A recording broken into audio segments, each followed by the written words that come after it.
2 Samuel 11ஆம் அதிகாரம்.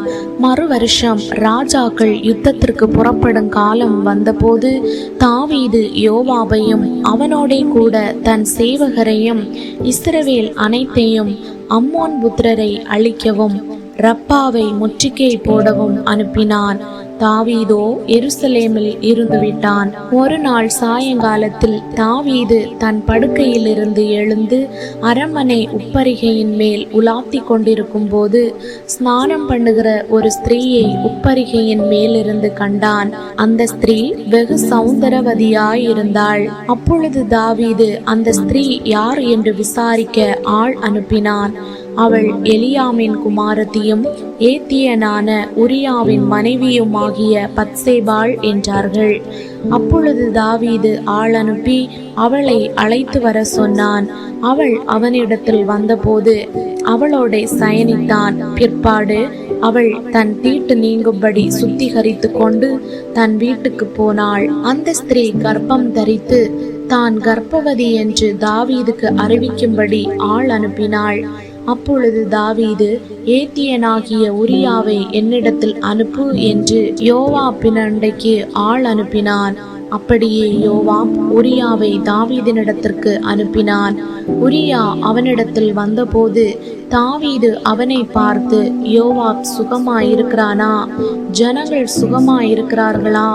யுத்தத்தின் செய்தி நற்செய்தியா என்று விசாரித்தான். பின்பு தாவீது உரியாவை நோக்கி, நீ உன் வீட்டிற்கு போய் பாத சுத்தி செய் என்றான்.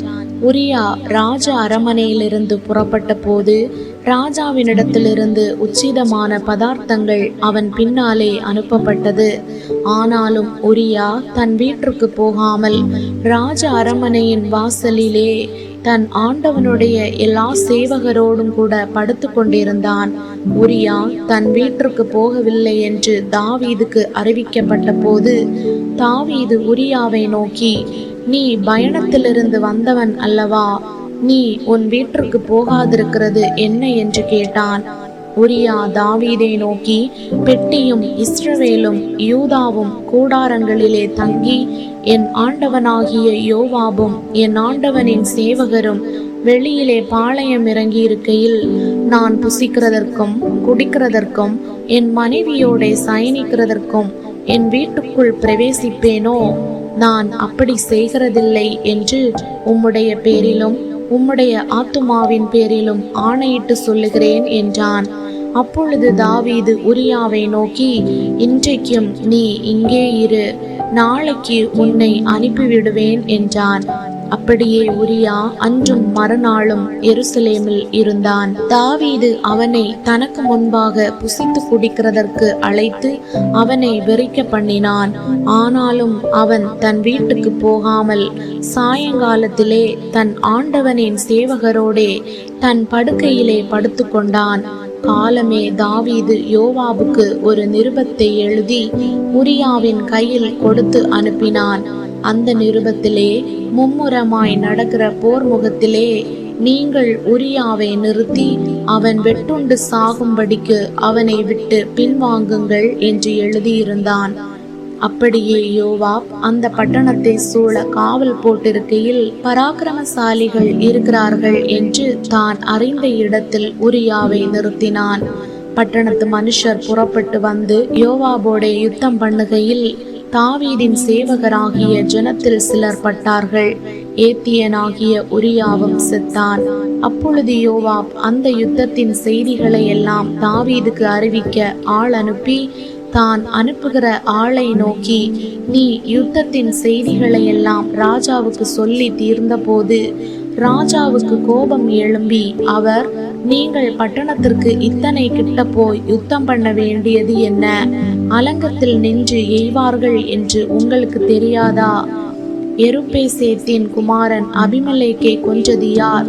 தேபேசிலே ஒரு பெண் பிள்ளை அலங்கத்திலிருந்து ஒரு ஏந்திர கல்லின் துண்டை அவன் மேல் போட்டதினால் அல்லவோ அவன் செத்தான்.